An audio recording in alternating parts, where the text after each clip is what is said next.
untuk mengendalikan penyebaran COVID-19, terutama varian Delta. Karena kita tahu bahwa COVID ini tidak mungkin akan hilang. Dan oleh sebab itu, kita harus mulai menyiapkan transisi pandemi ke endemi dan juga mulai belajar hidup bersama dengan COVID.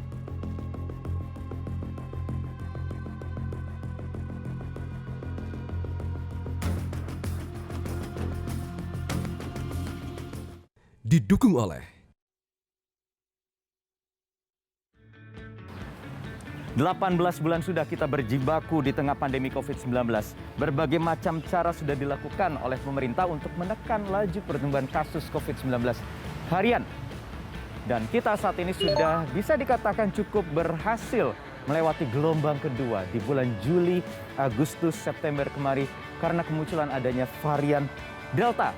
Dan saat ini kita sudah bisa mengendalikan kasus harian. Positivity rate kita ada di bawah 1% atau jauh di bawah standar dari WHO 5%. Bahkan Johns Hopkins University di Amerika Serikat juga memberikan pujiannya bahwa kita menjadi salah satu negara yang sangat baik untuk mengendalikan kasus COVID harian, yaitu bisa menurunkan 58% kasus dalam waktu hanya 2 minggu saja. Apakah ini pertanda kita sudah siap untuk turun level dari pandemi menuju endemi?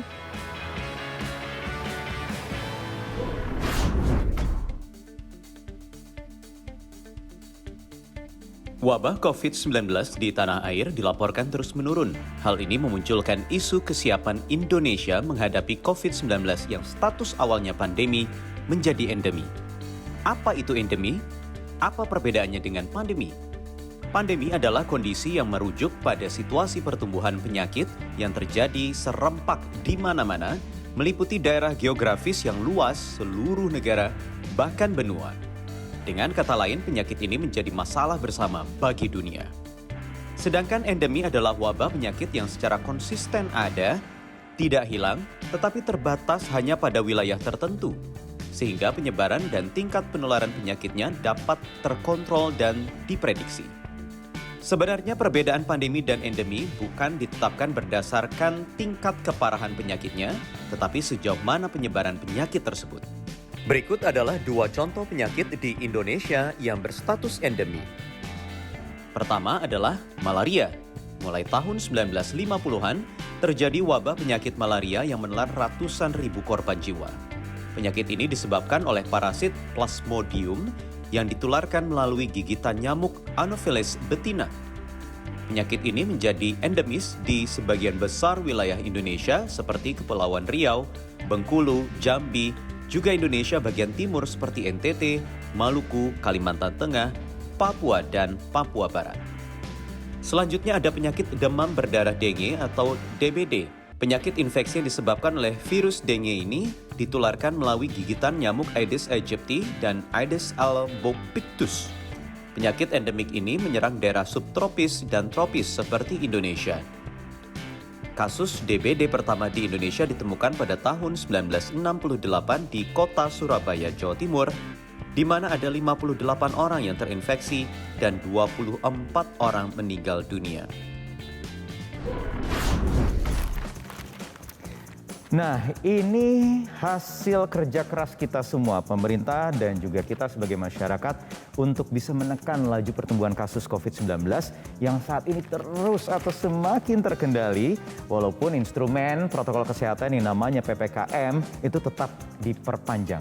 Tetapi ini tanda-tanda yang tentunya sangat bagus, sangat baik, yang artinya memang kita on the track untuk bisa segera menuju endemi. Namun benarkah demikian?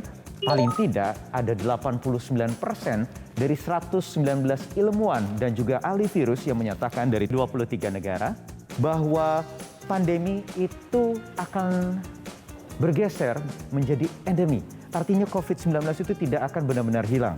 Dan kita sebagai negara dengan populasi terbesar keempat di dunia punya peranan yang sangat penting untuk bisa menekan laju pertumbuhan kasus secara global di dunia. Nah, saya ingin tanyakan kepada juru bicara COVID-19 nasional, Prof. Wiku Adhisa Smito, untuk bertanya seperti apa sih keyakinan pemerintah kita bisa segera turun dari pandemi ke endemi. Yuk.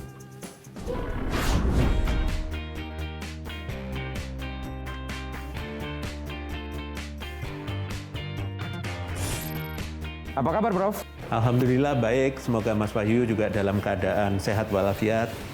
Terima kasih datang ke kantor. Prof, jadi yakin nih 2022 nanti Indonesia bisa keluar dari pandemi turun jadi endemi? Kami yakin bahwa dari pandemi turun menjadi endemi itu bisa terjadi selama memang kita semua disiplin antara masyarakat bersama dengan pemerintah menjalankan protokol kesehatan dengan ketat, mengikuti kebijakan termasuk vaksinasi sehingga semua kasusnya bisa terkendali. Maka dari itu kalau kita lakukan seperti itu, kondisi endemi itu bisa kita raih. Mari silakan masuk.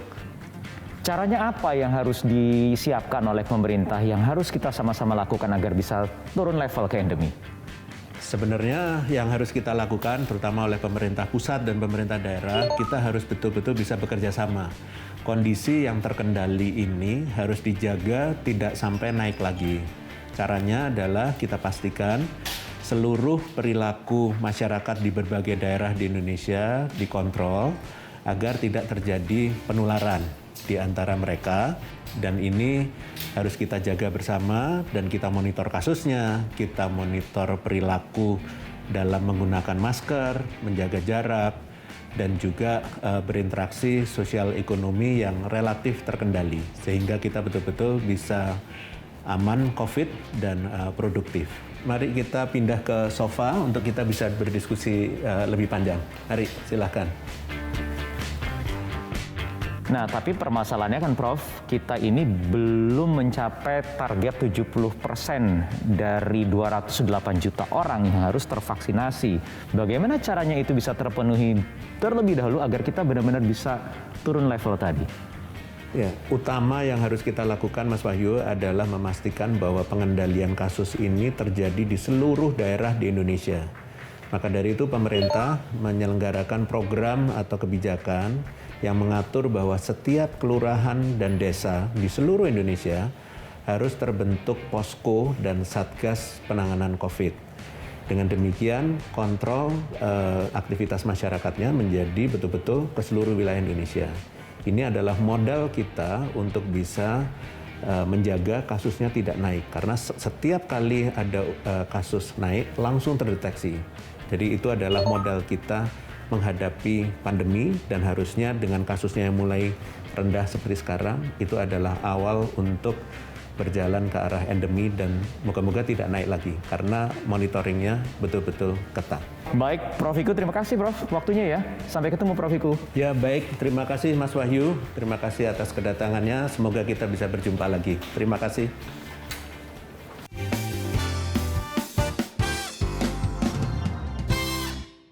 Didukung oleh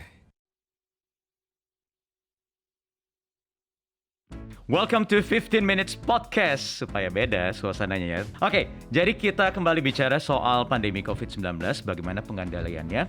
Salah satunya adalah yang paling krusial, bagaimana program vaksinasi nasional ini bisa tercapai target-target yang sudah dipasang oleh pemerintah. Kalau kita lihat, saat ini adalah target 70% untuk tercapai di akhir tahun 2021 ini masih dalam on progress walaupun on the right track. Kalau dilihat datanya misalnya, untuk dosis pertama sudah mencapai 54%, kemudian untuk dosis kedua sudah ada sekitar 32%.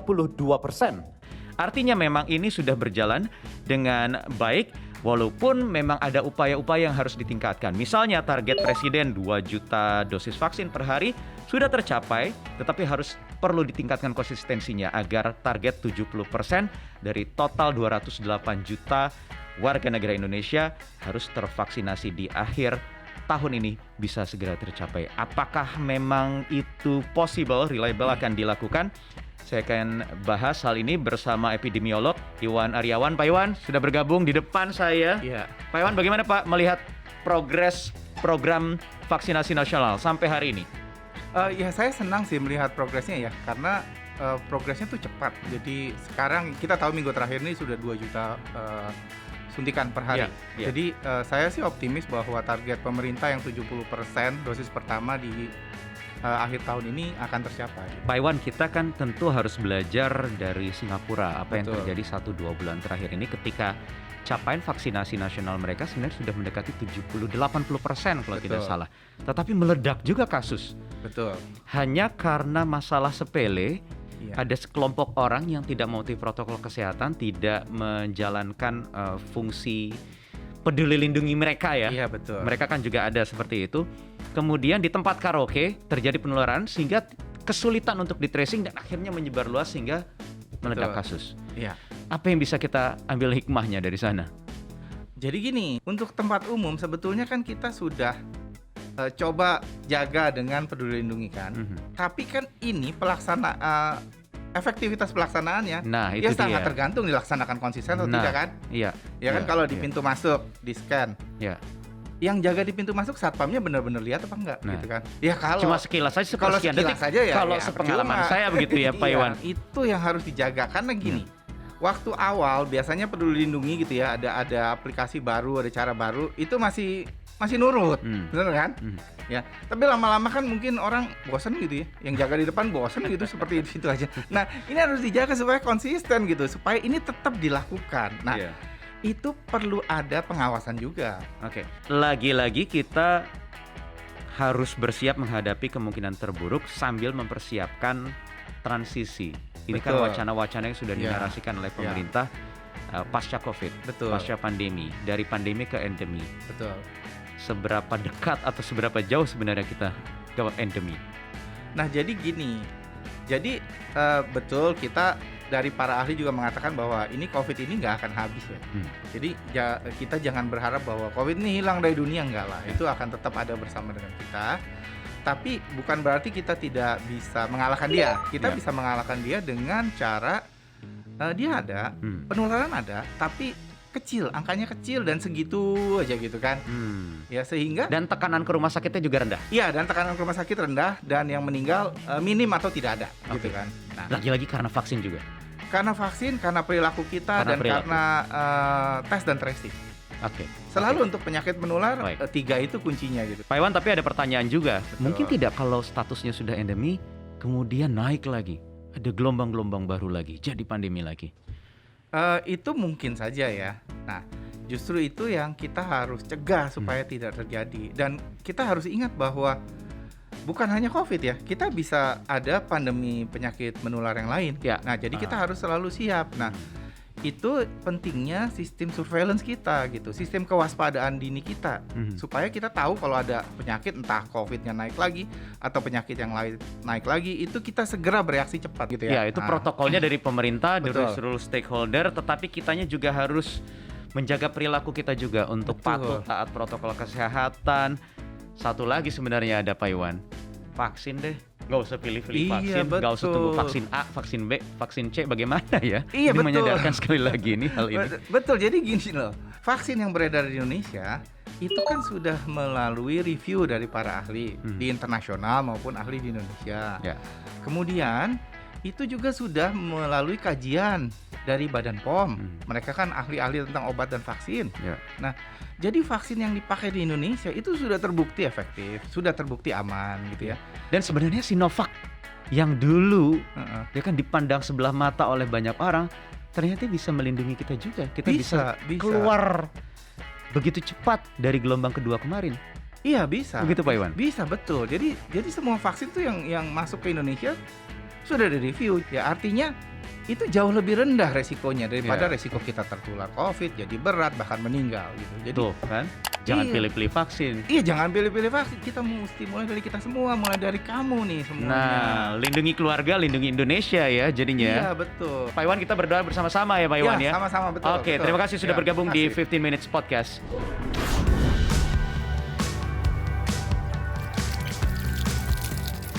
Tidak ada pilihan lain untuk kita semua agar bisa keluar dari pandemi ini dan turun level ke endemi.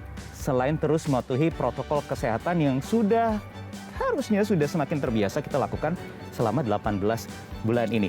Jadi tidak ada toleransi terus ingatkan keluarga, terus ingatkan teman-teman siapapun yang ada di sekitar Anda untuk mematuhi prokes dengan baik dan benar. Jadi, ayo pakai masker, ayo vaksin. Bye-bye. Metro TV